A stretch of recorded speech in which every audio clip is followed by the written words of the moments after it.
மணிப்பூர் கிராமத்துல கணவன் மனைவி 2 பேர் வசிச்சு வந்தாங்க. அவங்க ஓரளவு மிடில் கிளாஸ் ஃபேமிலியா தான் இருந்தாங்க. என்னங்க, உங்ககிட்ட சில விஷயம் பேசணும்னு நினச்சேன். அதுக்கு இப்போதான் நேரம் கிடச்சிருக்கு. ஏங்க, நான் சொந்தமாக ஒரு கேக் பிஸ்னஸ் ஆரம்பிக்கவா? நம்ம வீட்டிலேருந்தே கேக் செஞ்சு கொண்டு போய் டெலிவரி பண்ணுற மாதிரி ஒரு பிஸ்னஸ் ஆரம்பிக்கலான்னு இருக்கேங்க. ஏம்மா, என்னோட வருமானமே போதுமானதாக தானே இருக்குது. அப்புறம் எதுக்குமா இந்த பிஸ்னஸ்லாம்? அதெல்லாம் வேணாம். நீ வீட்டில் நிம்மதியாக ரெஸ்ட் எடு.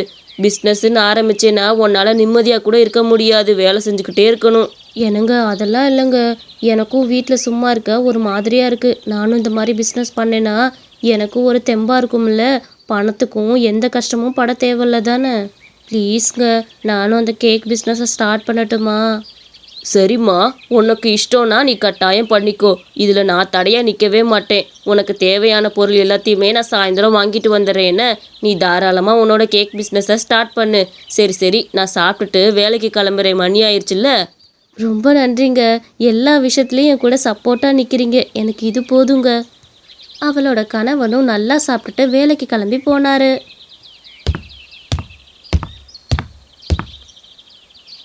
நம்ம கேக் பிஸ்னஸ் ஸ்டார்ட் பண்ணுறத எல்லாத்துக்குமே வாட்ஸ்அப்பு எல்லாத்துலேயும் தெரிவிச்சிருவோம். அப்போ தான் நமக்கு நிறைய கேக் ஆர்டர் கிடைக்கும். அவளோட எல்லா நண்பர்கள்ட்டையும் கேக் பிஸ்னஸ் பற்றி சொல்லிக்கிட்டு இருந்தா அவளோட கணவனும் சாயந்தரம் வேலைக்கு போயிட்டு வந்ததுமே அவளுக்கு தேவையான எல்லா பொருளையும் வாங்கி வச்சாரு.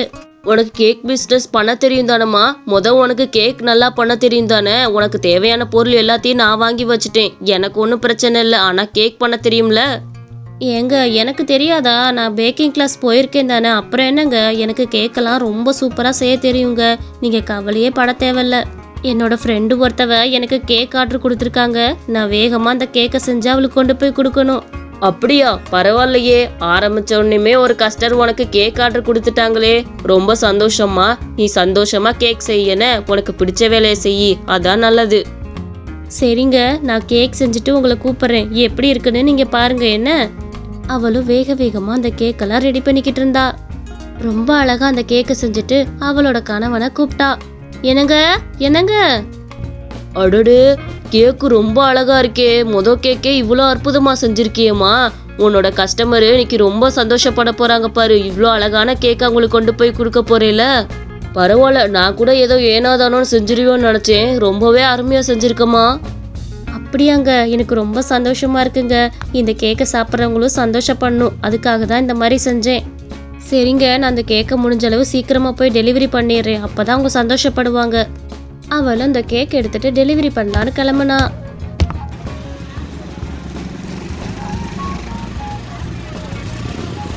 ஹலோ மேடம், கேக் ஆர்டர் கொடுத்துருந்தீங்க. நான் வீட்டுக்கு வெளியே தான் மேடம் நிற்கிறேன். கொஞ்சம் வாங்கிக்கிறீங்களா வந்து? சுஜிதா, என்னடி என்ன போய் மேடம் கிட்டம்லாம் கூப்பிட்டுட்டு இருக்கிற? நீ எப்போவுமே என்னோட ஃப்ரெண்டு தான். இவனே கூப்பிடு, எனக்கு அதுவே போதும். சரி சரி, கேக் ஆர்டர் பண்ணியிருந்தேனே, என்னாச்சு? நல்லா செஞ்சு கொண்டு வந்திருக்கிறியா? நீங்கள் தான் என் கஸ்டமர் ஆயிட்டீங்கல்ல, அதனால உங்களை மேடம் தானே கூப்பிடணும். அதெல்லாம் சூப்பராக செஞ்சு கொண்டு வந்திருக்கேன். மறக்காமல் ரேட்டிங் போட்டுருங்க மேடம். சரி சரி, இந்தா பணம், போயிட்டு வா. அவளும் அங்கேருந்து வீட்டுக்கு கிளம்பி போனா. வீட்டுக்கு போனதுமே தன்னோட கணவன்கிட்ட இதை பற்றிலாம் சொல்லிக்கிட்டு இருந்தா. என்னங்க, என் ஃப்ரெண்டு லட்சுமிக்கு கேக் ரொம்ப பிடிச்சிருந்துச்சாங்க. இப்போதான் ஃபோன் பண்ணி எனக்கு சொன்னா தெரியுமா? அப்படியா? ரொம்ப சந்தோஷம்மா. உன் கேக்கு நல்லா இருக்குன்னு சொல்லிட்டாங்க. இனி உனக்கு சந்தோஷம்தான். அடுத்தடுத்து வர்ற கேக்லாம் நல்லா பண்ணு. இன்னொரு ஆர்டரு நான் உனக்கு வாங்கிட்டு வந்திருக்கேன். அது ஒன்றும் இல்லை, 2 கேக்கு. நான் வேலை பார்த்தேன்ல முன்னாடி, அந்த வீட்டுக்கு பக்கத்து வீட்டில் இருக்கவங்க கேக் ஆர்டர் பண்ணியிருக்கிறாங்க. மறக்காம அவங்களுக்கும் செஞ்சு கொண்டு போய் கொடுத்துரு. அப்படிங்களாங்க, ரொம்ப சந்தோஷங்க. நான் இப்படியாச்சும் நல்ல கேக்காக நான் செஞ்சு கொண்டு போய் அவங்களுக்கு கொடுத்துட்றேன்னு. எனக்கு ரொம்ப சந்தோஷமா இருக்கு. இன்னும் நிறைய கேக் ஆர்டர்லாம் நான் எடுத்து நிறைய பிஸ்னஸ் பண்ணணுங்க. அவளும் கொஞ்ச நேரம் போய் தூங்கலான்னு போய் தூங்க போனா. தூங்கி எந்திரிச்ச உடனே அவளுக்கு கேக்கு தான் ஞாபகம் வந்தது. ஐயோ, கேக்கு வேற செய்யணும். இன்னைக்கு லேட்டாக எந்திரிச்சிட்டோம். வேக வேகமாக போய் அந்த 2 கேக்கை செஞ்சு முடிப்போம், அவங்களுக்கு கொடுக்கணும். வேக வேகமாக போய் அவன் அந்த கேக்கையும் செய்ய ஆரம்பிச்சா. அந்த 2 கேக்கையும் கிட்டத்தட்ட 2 மணி நேரமாக அவள் செஞ்சுக்கிட்டு இருந்தா. ரொம்ப அழகாக அந்த கேக்கையும் செஞ்சு முடிச்சா. அப்பா, அவங்க கேட்ட மாடல்லே இந்த கேக்கை செஞ்சு முடிச்சாச்சு. பார்க்கவே ரொம்ப அழகாக இருக்குது. இன்னும் சீக்கிரம் போய் அந்த அவங்களுக்கு டெலிவரி பண்ணிட்டு வந்துட்டா வேலை முடிஞ்சிடும். சுஜிதா, என்னம்மா கேக்கெல்லாம் செஞ்சு முடிச்சிட்ட போல. பரவாயில்ல, உன் வேலையில் கன்னா இருக்கிறியே நீ. இப்படிதாம்மா இருக்கணும். உன்னோட வேலையில நீ எந்த அளவுக்கு கான்சென்ட்ரேஷன் பண்றியோ அந்த அளவுக்கு நீ சீக்கிரம் முன்னேறி வருவ. சரிங்க, நான் சீக்கிரம் போய் இந்த கேக்கெல்லாம் டெலிவரி பண்ணிட்டு வந்துடுறேன்னு. நீங்கள் அது வரைக்கும் வீட்டை பார்த்துக்கங்க, நான் சீக்கிரம் வந்துடுறேன்னு. அவளும் அந்த கேக்கெல்லாம் டெலிவரி பண்ணுறதுக்காக கிளம்பி போனா.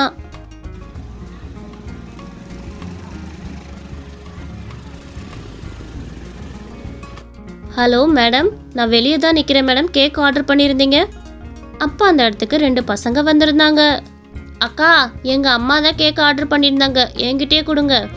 டே பிரபு, நீ எங்கடா இங்கே? பக்கத்து வீட்டுக்கார பையன் தானே நீ? என்னோட ஃப்ரெண்டுக்கு பிறந்த நாள், அதனால தான் கேக் வெட்டுறதுக்காக வந்தேன். ஓ, நீங்கள் இப்போ கேக் ஆர்டர்லாம் கூட எடுத்து பண்ண ஆரம்பிச்சிட்டிங்களா? இத்தனை நாள் வரைக்கும் எனக்கு தெரியாமல் போச்சே. சரி சரி, பண்ணுங்க. ஆமாண்டா, இப்போ தான் ரீசெண்டாக பண்ண ஆரம்பிச்சிருக்கேன். இந்தாப்பா கேக்கு.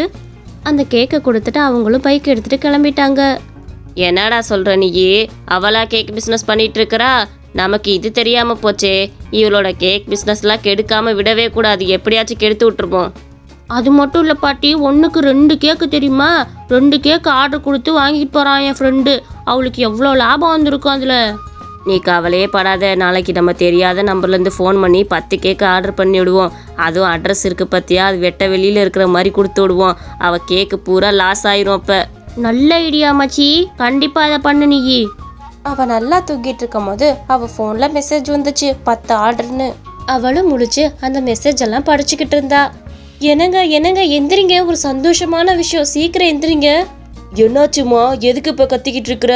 நான் பயந்தே போயிட்டேன், என்னமோ ஏதோன்னு. என்னாச்சுன்னு சொல்லுமா. என்னங்க இங்கே பாருங்க, 10 ஆர்டர் யாரோ நமக்கு கொடுத்துருக்குறாங்கங்க. எனக்கு ரொம்ப சந்தோஷமா இருக்கு. 10 கேக் ஆர்டராக நான் ஒருத்தவங்க தான் கொடுத்துருக்குறாங்கங்க. ஒரே நேரத்தில் 10 ஆர்டர் கொடுத்துருக்குறாங்க. அப்போ எவ்வளோ லாபம் வரும் நமக்கு சொல்லுங்க. இருமா, எடுத்ததுமே சந்தோஷப்படாத. அந்த 10 கேக்கை எதுக்கு ஒரு ஆள் கொடுக்கணும்? ஒரு ஆள் வாங்குறதா இருந்தா ஒரு 10 கிலோ கேக்கு அவங்க மொத்தமாக வாங்க வேண்டியதானே? எதுக்கு 10 விதமான கேக் வாங்குறாங்க? எதுக்கும் நீ அந்த நம்பருக்கு ஃபோன் போட்டு ஒரு தடவை கேளு. அவளும் சரின்னு ஃபோன் போட்டு கேட்கலான்னு நினச்சா. கண்டிப்பாக இந்த விஷயத்த கேட்டு அவன் நிச்சயம் ஃபோன் பண்ணுவா. எப்படி அவளை அனுப்பி விடுறேன்னு மட்டும் பாரு. ஃபோன் வந்துருச்சு. ஹலோ, யாரும்மா? சொல்லுங்க. ஆமாம், நான் தான் கேக் ஆர்டர் பண்ணியிருந்தேன். ஆமாம்மா, 10 விதமான கேக்கை நான் தான் ஆர்டர் பண்ணியிருந்தேன். இங்கே நாங்கள் ட்ரெஸ்ட்டு வச்சுருக்கோம்மா. அங்கே இருக்க குழந்தைங்க எல்லாருமே சாப்பிட்ணுன்னு நினப்பாங்க. ஒரே கேக்கை எதுக்கு போட்டுன்னு, அதுக்கு தான் 10 விதமான கேக்கை சாப்பிட்டுமேன்னு போட்டிருந்தோம். அப்படிங்களாம்மா? நான் கூட ஏதோ 10 விதமான கேக்கு எதுக்கு ஒருத்தவங்க ஆர்டர் பண்ணுறாங்கன்னு எனக்கு கொஞ்சம் டவுட்டாக இருந்துச்சு, அதனால தான் கேட்டேன். சரி, இந்த புத்தி எனக்கு வராமல் போச்சு பாருங்களே. ஒரே கேக்கை திங்கிறதுக்கு விதவிதமான கேக்கு சாப்பிட்றதும் நல்லா தான் இருக்கும். ஆமாம்மா, அங்கே இருக்க குழந்தைங்கெல்லாம் பாவம் இல்லை, அதனால தான் ஒவ்வொரு விதமான கேக்கு வச்சு கொடுக்கலான்னு நினச்சேன். அப்படிங்களாம்மா? தப்பாக நினச்சிக்காதீங்கம்மா, நாங்கள் ஏதோ ஒரு சந்தேகத்தில் தான் கேட்டோம், மற்றபடி ஒன்றும் இல்லை. சரிங்கம்மா, அட்ரஸ் அனுப்பிச்சி விடுங்க. இன்றைக்கி சாயந்தரத்துக்குள்ளே 10 கிலோ கேக்கே கொண்டு வந்து கொடுத்துட்றேன். 1 கிலோ எக்ஸ்ட்ராவே கொண்டு வந்து கொடுக்குறேன். அங்கே இருக்க குழந்தைங்கெல்லாம் பாவம், நல்லா சாப்பிடட்டும். சரிம்மா, இன்னைக்கு சாயந்தரத்துக்குள்ளே கொண்டு வந்துரு. குழந்தைங்க எல்லாத்துக்கும் கொடுக்கணும் என்ன. அவளும் தன்னோட கணவர்கிட்ட இதை பற்றி சொல்லிட்டு வேகமாக போய் கேக் செய்யவும் ஆரம்பிச்சா. 10 கிலோ கேக்கையும் வேகமாக ரெடி பண்ணுனா. என்னங்க, ஒரு வழியாக 10 கிலோ கேக்கி ரெடி பண்ணிட்டேங்க. நான் வேகமாக போய் டெலிவரி பண்ணிட்டு வந்துடுறேன் என்ன. சரிம்மா, எதுக்கும் பார்த்தே போ. என்ன, எனக்கு ஒரு சந்தேகமாகவே இருக்குது. சரி பார்த்தே போயிட்டு வா என்ன. அவளும் அந்த கேக்கு எல்லாத்தையும் எடுத்துகிட்டு டெலிவரி பண்ணலான்னு கிளம்பிட்டா. அவளோட கணவரும் வேலைக்கு கிளம்பலான்னு கிளம்பிட்டு இருந்தாரு.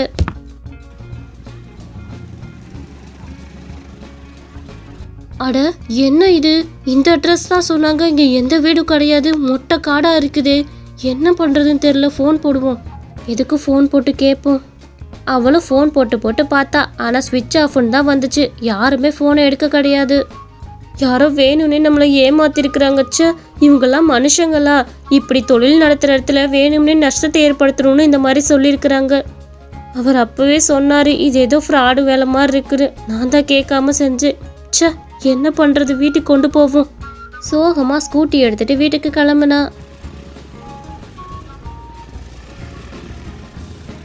வீட்டில் போய் உக்காந்து ரொம்ப அழுதுகிட்டு இருந்தா.